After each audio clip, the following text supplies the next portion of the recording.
Welcome and thanks for joining me. I've got another episode back with the worms, and as usual I am starting with the regular totes.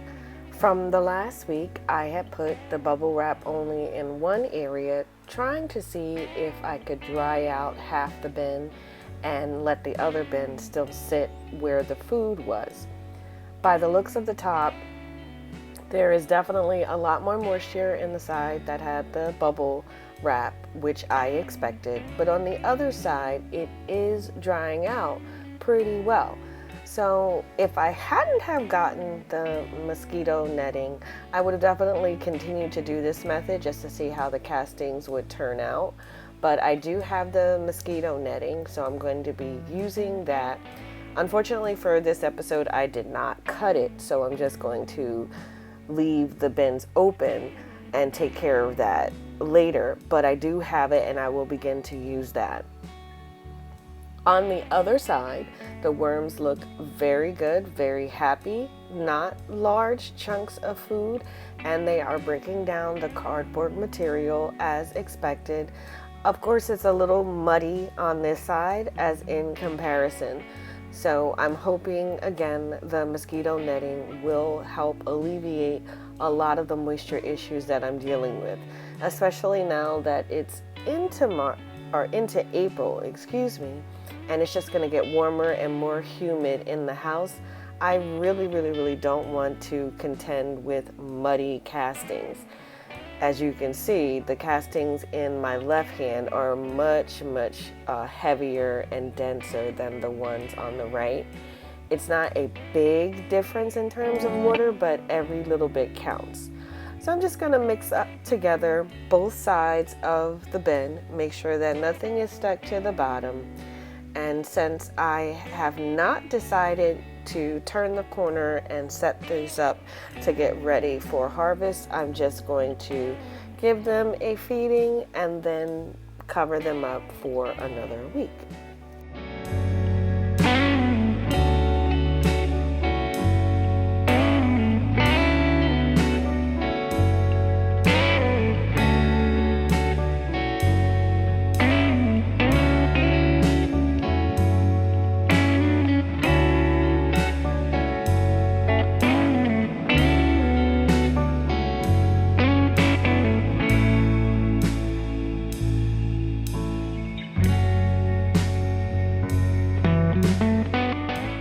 Now over in the second regular tote, I had a smaller area covered by the bubble wrap in this bin.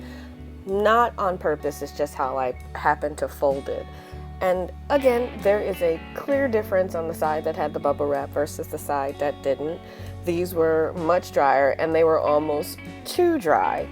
Again, I always find it interesting how these bins are in the same location and something slightly different as how much area I have covered with bubble wrap will still yield a different result in terms of the bin. So these were a bit too dry, and then where the worms were of course much more damp and a little bit muddy.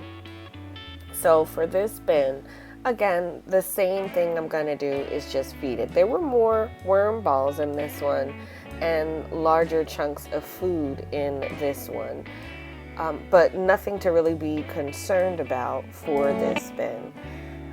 The way that I'm feeding these bins, the pocket feeding style, is almost like as if I were going to do the horizontal migration. If I continue just to feed one side versus the other, and if the castings were completely worked through and there was no large cardboard pieces, this would be the migration method for your worms. The funny thing is, this does not work for me when I try to do it when it's time for harvest. It's almost like they know and they refuse to move out of the castings.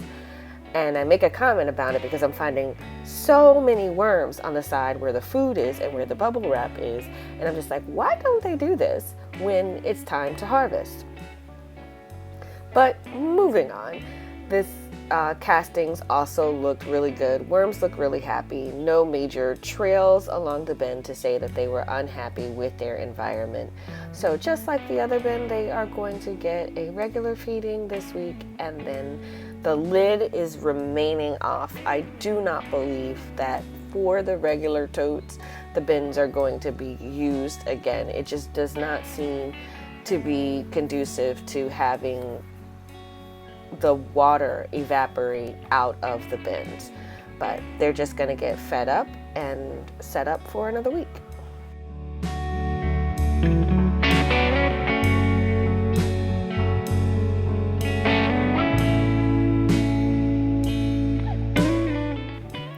Moving to the first of the two Vermitotes, this one is being taken to the harvest stage.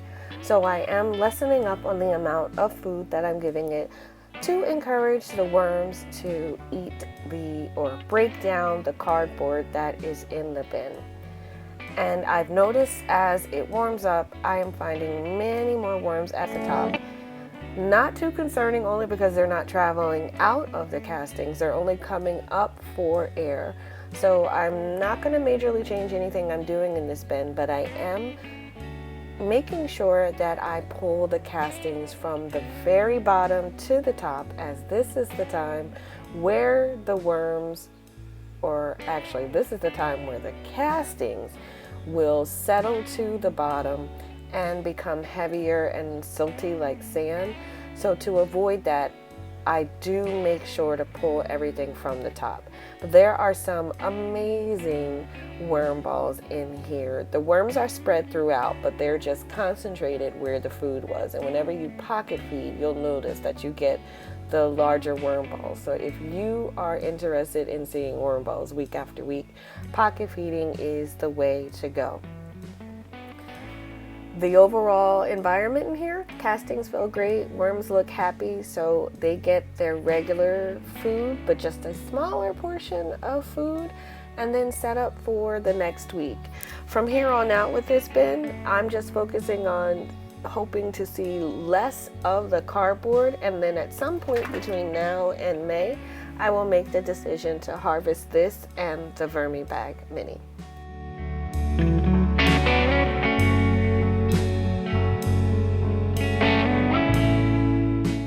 The second Vermibag tote is not being taken to harvest because I chose to add additional cardboard to bring up the level of contents in the bin. And same as the other bin, even though they're different environments, one is being taken to harvest and one has a bunch of cardboard, there were a ton of worms on top of that one too. Now with this bin, I have more concerns of moisture, but in the opposite direction. Since I added so much cardboard, I am more concerned with this being too dry and crunchy. The material towards the other end of this bin was very, very dry because it was just mostly cardboard, and 2/3 of it was a regular consistency. Still kind of dry because of the added cardboard, but definitely not as dry.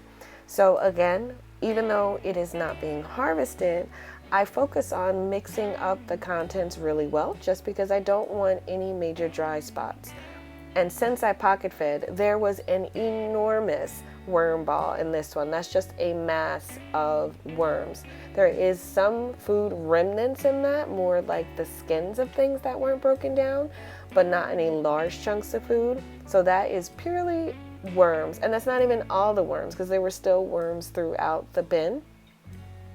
Instead of breaking this down, I'm just going to cover it up and put them into the soil, and then I'm going to give this a little bit larger feeding just to add some moisture back into it. Since the Vermibag totes are more prone to being on the drier side, and since a lot of the castings are already dry, I don't want to encourage it to dry out. I ran out of my frozen food, which is what I normally give. So whenever I give fresh food, which is not often, I do blend it up to make it smaller pieces so it breaks down faster and that the moisture comes out of it. So this bin did get a good size feeding of fresh food, and I'll see next week how much of the food is left. But despite having the cardboard being added to it, this bin looks really good too. Worms look happy. They're all in that ball around there, so I'll be interested to see what it looks like in this bin next week, but it's all set up.